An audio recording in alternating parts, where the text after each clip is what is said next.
We're going to just do this from the phone, okay? So our topic tonight, we had someone ask the question with the governor, trying to open Virginia back up. The question came up, how will churches handle going at 50% with having to possibly turn people away, depending on their capacity. I think our church is maybe 99 people. I'm not sure, I think. But so if you have a congregation that meets those limits, if you would have to turn people away. So the question came up, just to make a good discussion. We don't like doing the political thing. We really didn't want to get into the politics of the coronavirus and things that were going on, but I believe this is something worth talking about. We personally feel like our pastors, our leaders of all the churches around, have the weight of the world on their shoulders right now. Right, you're right. They're in a lose-lose situation. They really are. No matter what they do, it's going to be wrong for somebody. That's right. Or a group of people. It's just going to be wrong. There's nothing else you can say. And that's a shame because that's the way things work out sometimes. But in this situation, it's tough. It is. Yeah.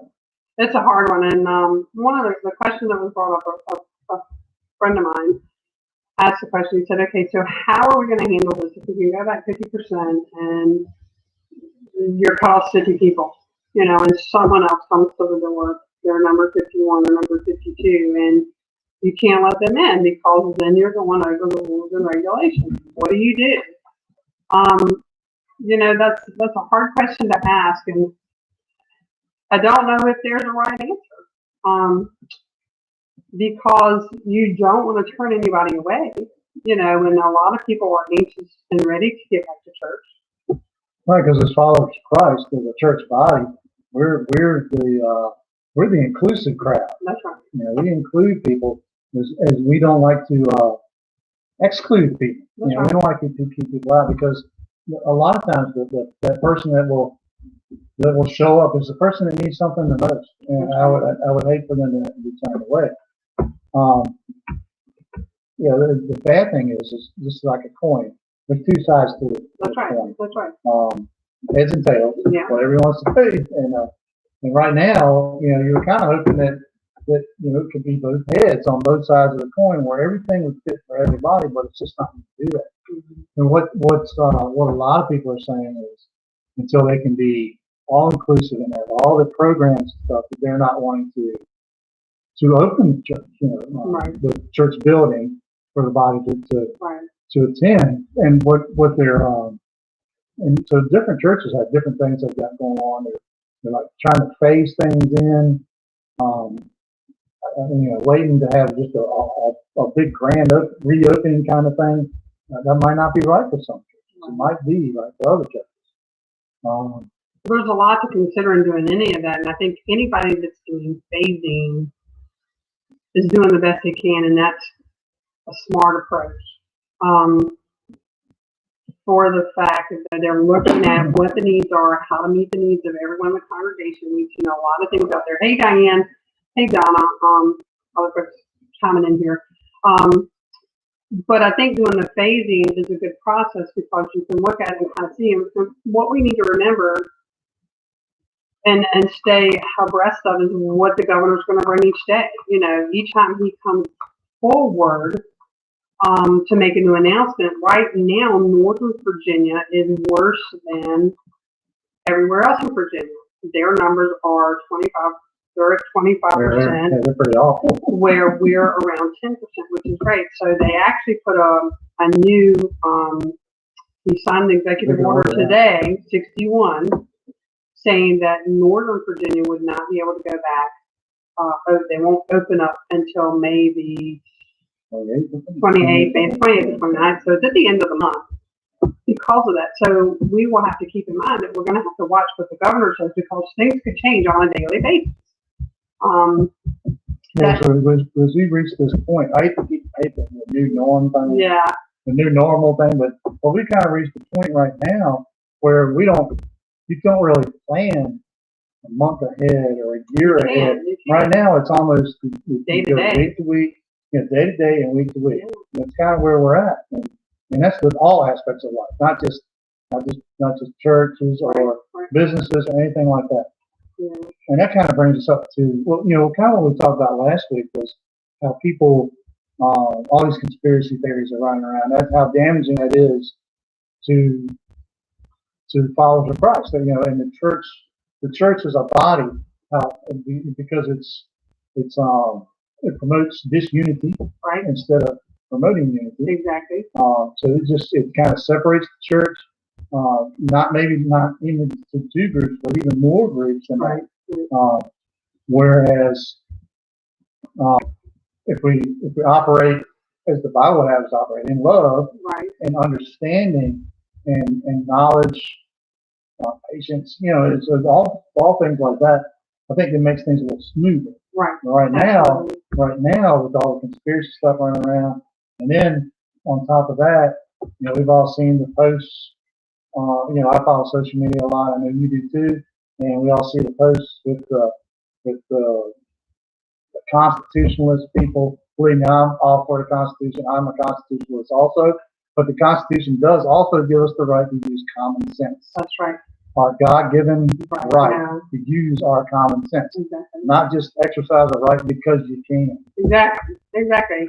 So And I think, sometimes you don't need to exercise certain rights at certain times. exactly. And I think that's the thing is people are so set in, just the conspiracy part of it that, I think some people want to get back to church in spite of what the governor's saying, That's not right. for all the right reasons. Right. Now, I'm not saying any of our pastors feel like like I said, our pastors have the weight of the world on their shoulders right now. And most pastors that I've seen and heard of any plans they're working on, like our church, they're just, they're talking about working on plans at a later time to work on plans. Yeah, and that's the thing. It is a planning phase. Hey, Scott. Yeah. It is a planning phase. For those of you just joining us, we are using the phone tonight because the computer messed up. My arm is stretched out as long as it'll reach. So we're doing the best we can here, but our topic tonight is returning to church at 50%. Hey, Jessica, it's good to see you on. Returning to church at 50%. How do you open the doors if you have to turn someone away when you reach your max capacity under the circumstances? And not being able to provide all the services you normally would. Exactly. Also, that kind of plays into it also. Yeah, really. Like children's ministries, right. and such, and because you can't social distance children. Yeah, it's like herding rabbits. You can't. Yeah. Anybody who's ever had kids knows you can't keep a kid away from a kid. Exactly. They're more social than what adults are. Right. Yeah, and it's hard, we've seen, the point that my friend was making was, okay, how can you open the doors at the 50% and if you have to turn somebody away? His thought was, don't open the doors. Now, this is one man's opinion. Don't open the doors if you can't come and be, that's right, Jessica, absolutely. We want to be safe, we have to do our best. And I believe that's what a lot of people are doing. In this case, this gentleman believes in his heart that, if we have to turn anybody away, don't open doors because you don't want to have to turn anybody away. And I agree with that to a point, but I also agree that there are people that want to come back, that want to get back, they want to try to get back to the new norm.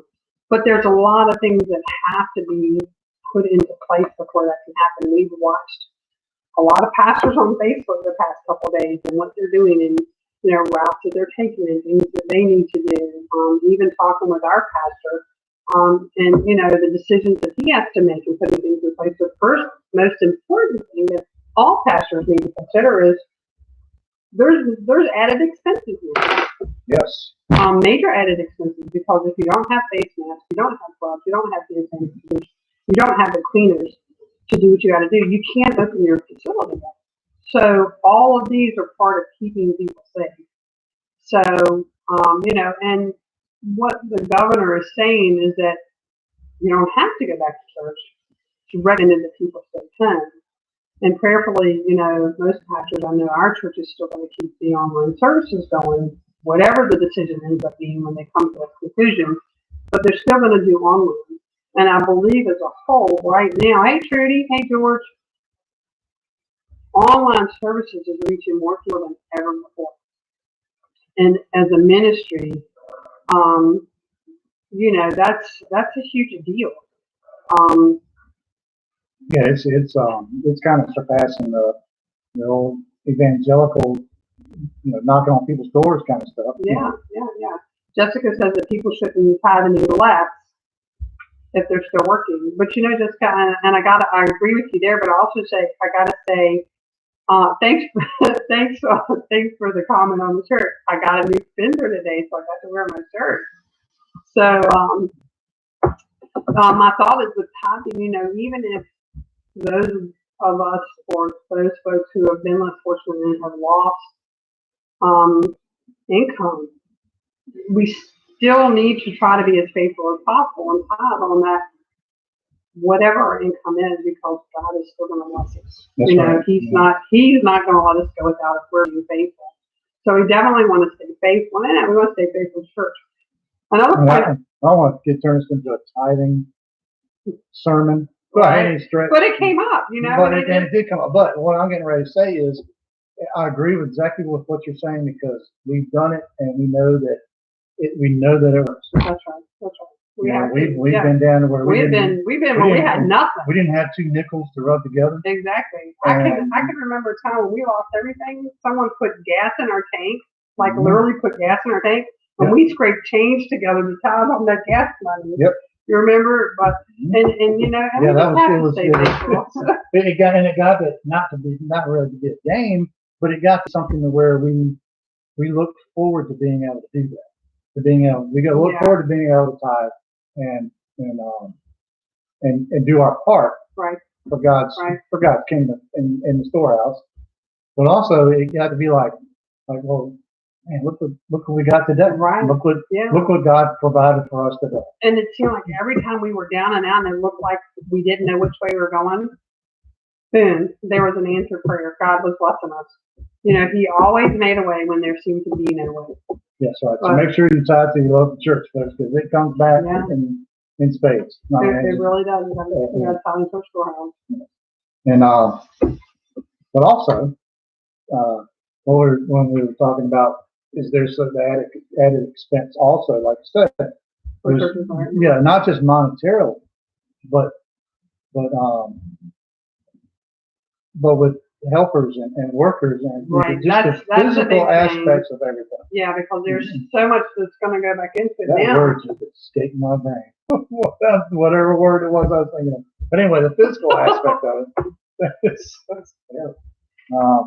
yes, Jessica was talking about the stimulus checks, how we can have on those. Absolutely. Yes. So that's money that, what did you say about the farmer last week? And anyway, so yes, absolutely, we do need to tithe on that. But getting back to the whole church thing, another thing we need to think about, with the added expenses and needing the help, like for us, for instance, we can't go back right now simply because of health issues. And thank God for a caring, loving pastor who understands our situation and knows. And that's a struggle for us because, we both play on the praise team and we want to be there to support our church. But there are ways that we can help from home, for those that can't go back or feel like they can't right now. There are ways that we will be able to help our church at home with the online services and doing things. So I'm sure there's a way that if you feel you can't go back, your pastors can have you help. But I'm saying that to say this. What? There's something that everybody can do, whether you can go back or you can't go back. Right. Is to pray without ceasing. That's right. You got to pray without ceasing. Pray for the best outcome. Pray for the decisions the pastor has to make. Pray that God will give them the word that they need, and He will give them and that God will provide the support that they need. Exactly. It's always prayer. Prayer is everything. Prayer answers everything. Eventually. Yeah. And I want to say this because before we did the show tonight, my pastor assured me. He said, Tina, he said, there's always a way to help, and that's being an intercessor because there are so many things that need to be done and there are needs that need to be met. So, definitely praying is a huge thing, that we need to do and people need to do that. For pastors especially right now, Lord, we need to just really, that's not why you look at me funny. No, I'm But thinking, what I seriously wanted thinking to about it. say, because I lost my train of thought, there goes a train on the road again. Stop it. That thing derailed a couple It years ago. derailed Anyway, years ago. But throughout this, and I know we're getting off the point that my friend wanted us to kind of make and have a discussion about is should be open church doors. When the church doors open, no matter who you are, don't be in a place where you feel like you are guilted into going back or pressured into going back because you think you have to be there. Because right now, pastors understand and they know there is a pandemic going on and that not everybody is going to be able to go. So don't be at that point where you feel like you're guilty and you have to go back. And more so than just pastors understanding, is believe me, God understands. Yes, God does. Yes. And and I'll say, I'm talking on this. These militant Christians that think that every time the door opens, that they got to fly through with their angel wings. Yes. You know what I'm saying? And they think that if they miss the time that the door opens at the church, that they're going to go straight to hell, not pass go like $200 a whole deal. Trust me, that's not how it works. No. That's not how salvation works. Now, should you go to church? Yes, I believe you should go to church when if you can, because it's just a great feeling to be around like-minded people, right? You hold each other accountable, much like you do me all the time, and yeah, it's just an easy punch. Yeah, I want to get you where you can't cuss at me. But anyway, okay. Yeah, but it's important that people realize that that's not really how salvation works. Right. I think a lot of people, when I was raised, out there right now, I was raised in a Baptist church. A lot of Baptists believe that if you did not come to church every Sunday night, every Wednesday night, you name it. That's it. You had to be there when the doors open. You was a drug baby. That's right. You was drugged at church every time the door was open. That's right, man. I spent a good part of my childhood in church. That's right. I hated it. I hated every minute. Well, I didn't hate every minute, but I hated a lot of it. And I had a lot of resentment about that. So, but I would now, because I love going to church now. Things are different now because I'm not forced to, and I want to willingly go. That makes all the difference in the world. Yeah. And that's why I say I don't want people to feel, I would hate for people to feel like, oh, I have to go. And, I'm afraid that, like me, I use this as compromise. It's just the long and short of it. It's not much I can do. Well, and that's the thing, and I think in the things that we've heard and the things that we've read and things that we've seen online, I'm laughing at some of the comments here, guys, so if you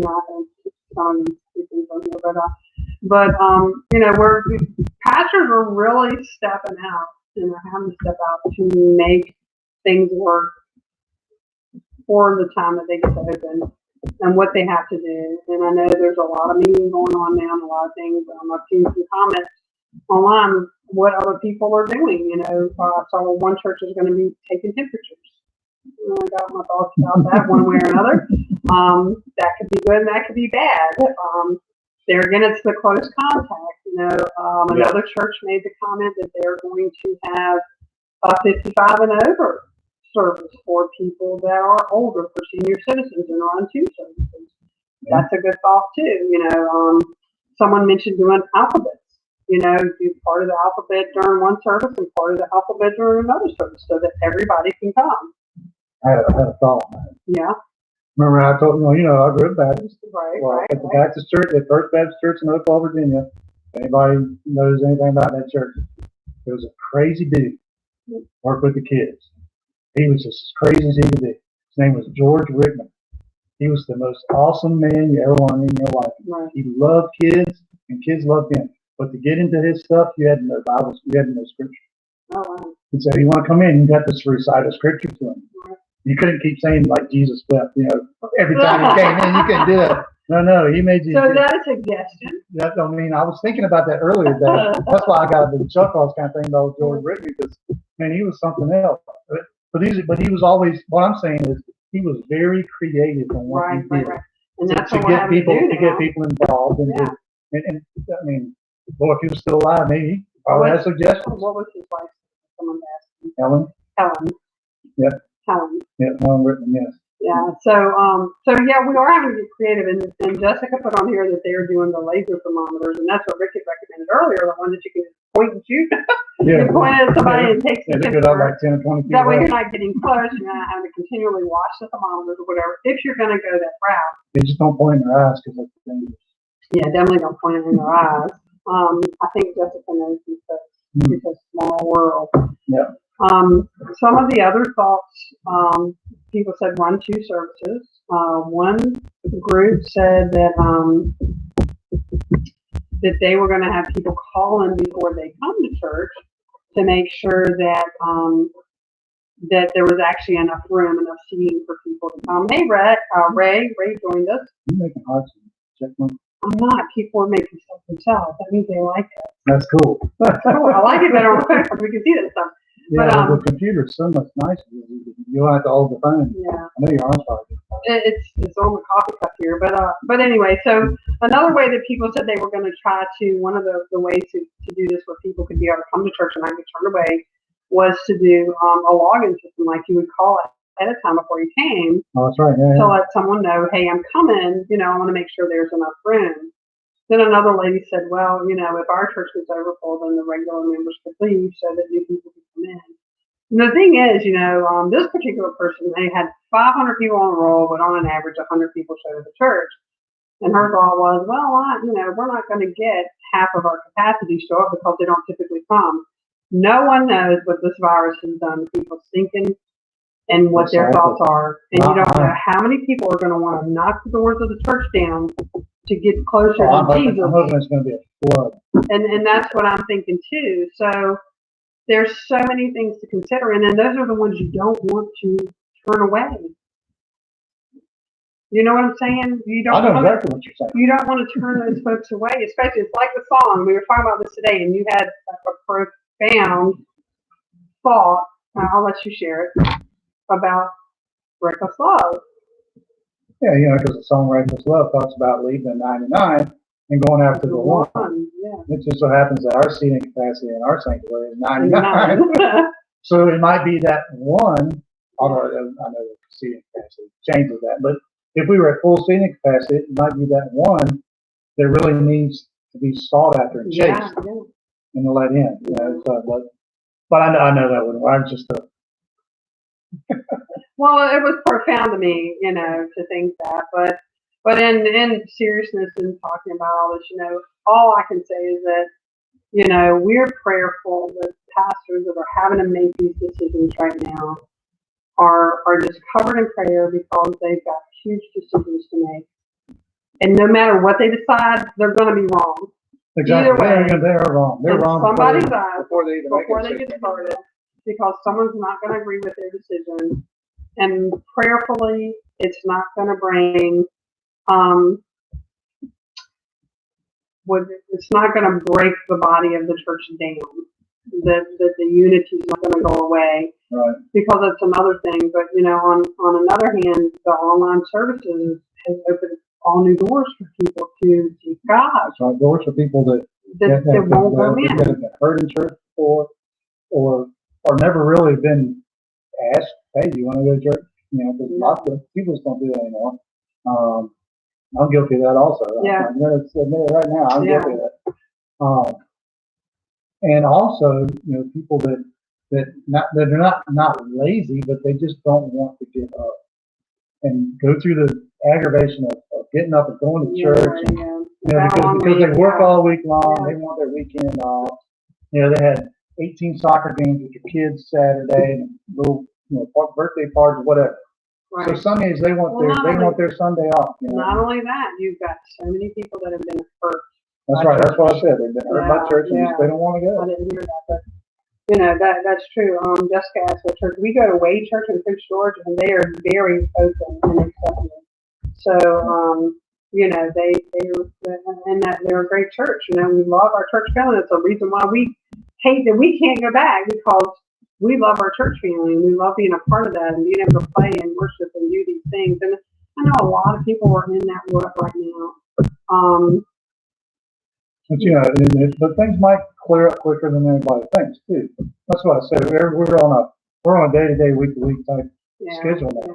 We're not on a month-to-month schedule. And, you know, we could be there 2 weeks from now. You know, Right. you just don't Well, know. what my thought is, this is my personal opinion, and I get it, Diane. Diane says this is the worst to share with family members. It's Mhm. hard. That is a challenge. It's probably the worst one you could ever have to share with or your family. Oh, yeah. You know, I'd much rather talk to a stranger than talk to one of my family. Yeah. Yes, our church is open to everybody, Jessica. Yes, they're absolutely open. There's a whole lot of different people there. Yes, It's a there very are. diverse crowd. They're a very diverse crowd. We've actually been trained on being able to deal with folks that come in that are of different race, drug problems, Different type culture. different type culture. You mentioned gay here. Yes, we are open to these people coming into our doors. Our Yeah, church right. is very open. If And we accept them and we love them all. We can't hug them now. you're a human being, If you're a human being, you can that's come. right. You know, and that's what we love about our church because they're, you know, especially just real. And that's such a blessing. And everyone in the church is like-minded, you know, open people up. Not open people up. They are open to people coming in and being loved on. You know, I hear you, Lucinda. When she wants to keep it again. But, You know, a lot of churches have come to that realization that they've made a lot of mistakes in the past that's right. by trying to pigeonhole themselves as we're this group, we're we're Baptists or we're Pentecostals or what, you know. But you know, and speaking of Pentecostal thing, I had a thought a little while ago I haven't shared with you yet. What's that? So the day of Pentecost Sunday is coming up. May the 31st. 31st? May the 31st. Okay. We're talking about bacon. Oh gosh. Yeah, William sent this thing out about chicken fried steak earlier, so I'm starving already, and now y'all talking about bacon wrapped chicken fried steak. I'm gonna That make would that. be great. I'm gonna make that. What point were you going to make? Anyway, so the Pentecost Sunday is coming, right? Right. Well, I had a thought. You know how Pentecost took place, right? You know, they were in the room, the upper room, Right. and that's when the Holy Spirit came among them. Right. But there was a throng of people outside. Right. They were not able to get in there. That's right. That's You right. know what I'm saying? Right. So sometimes good things do happen on a smaller scale. Right. Sometimes the biggest things happen on a small scale. Yeah. The thing that really changes the world. Because, you know, what happened in Pentecost changed the world, It did. Absolutely. especially for Christians. That's right. It did. So, It gave a whole new understanding of, you know, gifts of the Spirit, you know, how we should pray, how we should receive the Holy Spirit, blah, blah, blah. The list goes on and on. And that was kind of a small scale meeting, you know what I mean? And it turned in and just exploded from there. right. That's true. Absolutely. And what I would say in the whole topic of this conversation, Tina's opinion, Oh, gosh. the Wonder Chick, would be if I could decide personally for all the churches out there, I would wait the 2 weeks. 2 weeks. I would wait 2 weeks and not start church until either the 31st Pentecost Sunday or the following Sunday, June the 7th, to see what the virus does. Because they're opening it up the 15th. So that would give 2 weeks to see. 2 weeks, everybody breathing and coughing and sneezing. Right, because unfortunately, the downfall is that the numbers could spike again because people are going back out and maybe not being as cautious. You know what I'm saying? As cautious as they should be, Yes. and they're going to be problems. So by that time, everyone's going to know where things are at and what we need to do. So you know, I would recommend that if people don't really understand how infections, like viruses and infectious diseases work, I've had to get intimate with that now because of what happened. But I kind of knew before, thanks to the Hopewell school system, Hopewell public school system. right? It was awesome back in the day. And I think they are now too. But anyways, I would recommend that people would watch one of those videos about how germs spread. They're all over YouTube, and they're very informative, and they will let people. It's simple. the Yeah. simplest things. We'll share it on our page. Yeah, We'll the share it on simplest Tri things City are- Park it's, because it's amazing. it's amazing. And like Rick was saying today, it's like Pandora's box. You know, Yeah, the old Pandora's box, you open the lid, Pandora's, yeah. and then all the, it's chaos and mayhem. Well, it's awful. But now But the new normal Pandora's box now is, so you open the lid, well, you get a little bit out, but then you got more and more boxes inside that box. It's just on and on. Remember that old hair commercial? Yeah, they told big friends. They told your friends. And They told your friends, and so on and so on Oh, really? and so on. Oh wow, Jessica, I feel for you working at a pharmacy. Thank you for what you did. Yeah, I'm at the point now where we actually have our Stuff delivered. We stuff don't even go to the delivered. pharmacy. We have not made human I'm contact with scared people. to get it through the drive-thru. Yeah, and then even when it comes, like we make sure we're up to date on everything. And when it comes by mail, it sits outside for a couple days. We don't even open it up and bring it in.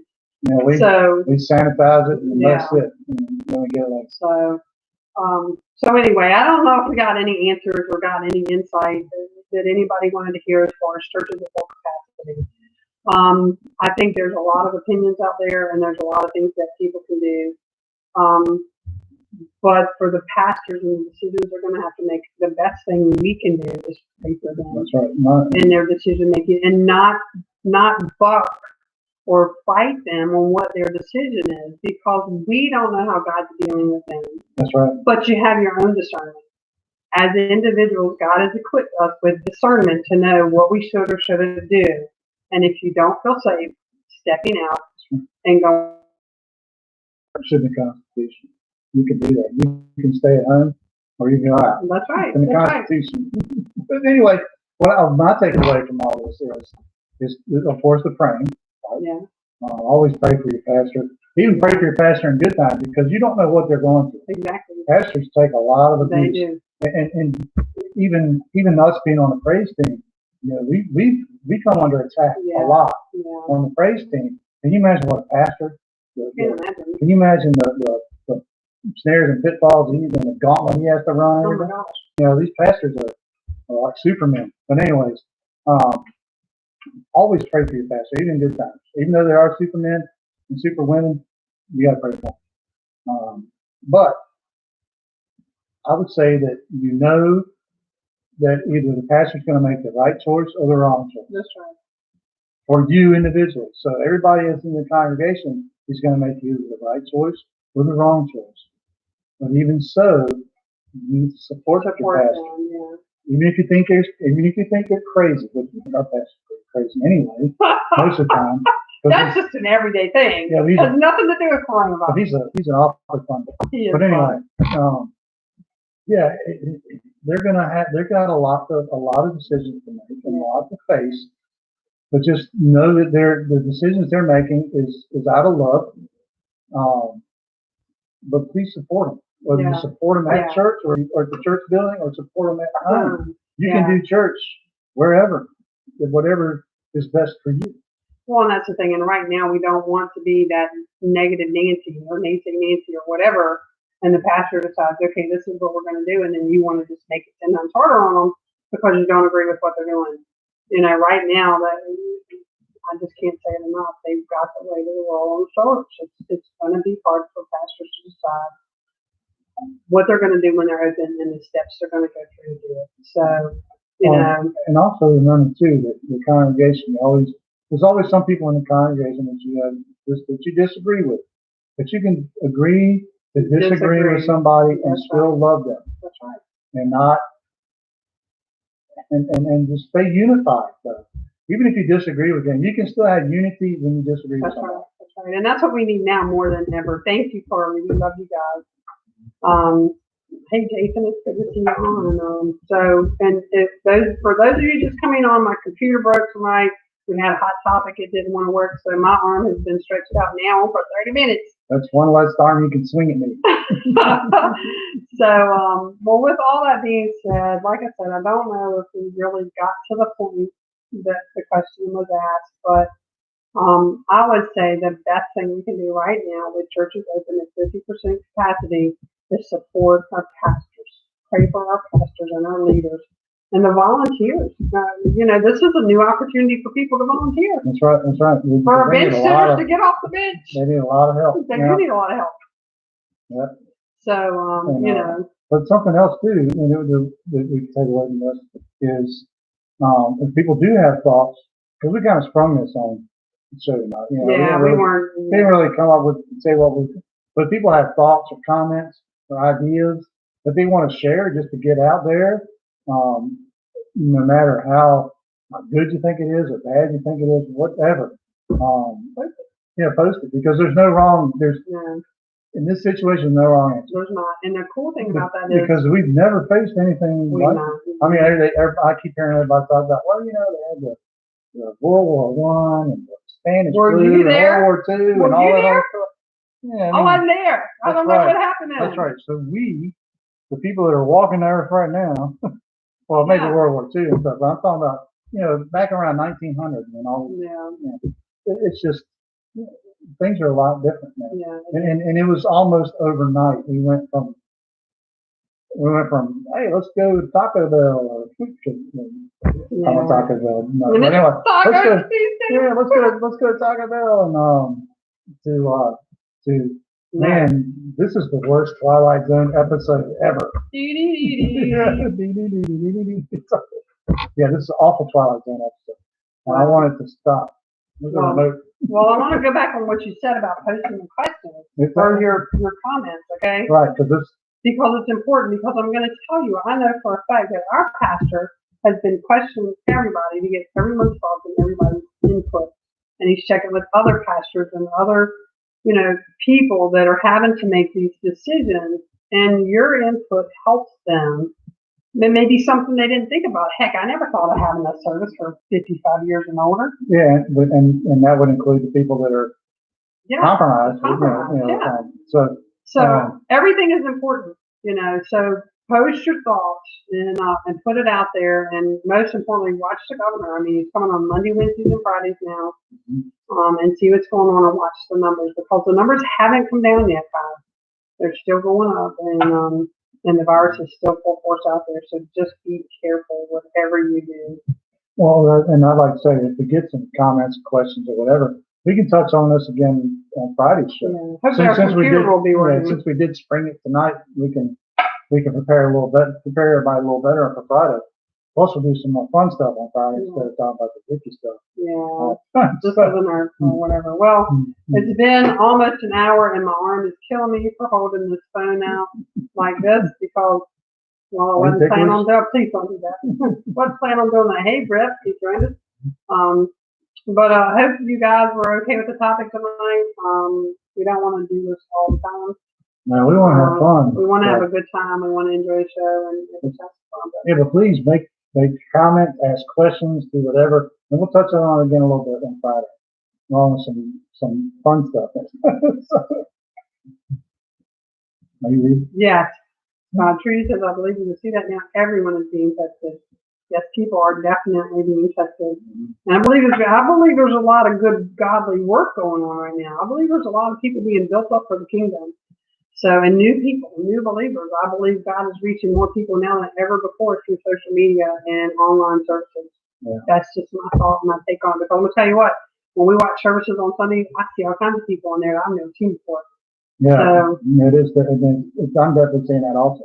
So that's awesome. So, we're going to keep praying. Speaking of praying, guys, we're not going to keep you any longer. My arm's killing me. Rick's hungry. He didn't see all the food comments. I haven't told him those yet. So when he sees them about the bacon and quesadillas and all that other stuff, he wants to have some dinner. But thanks for joining, everybody. We are going to end in prayer, and then we're going to come back on Friday night. You ready? I'm ready. All right.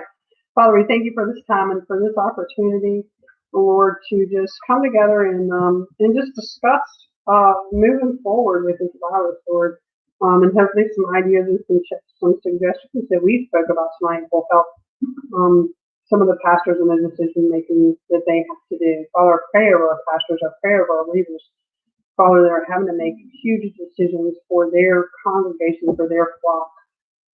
Lord, that you would guide them and direct them.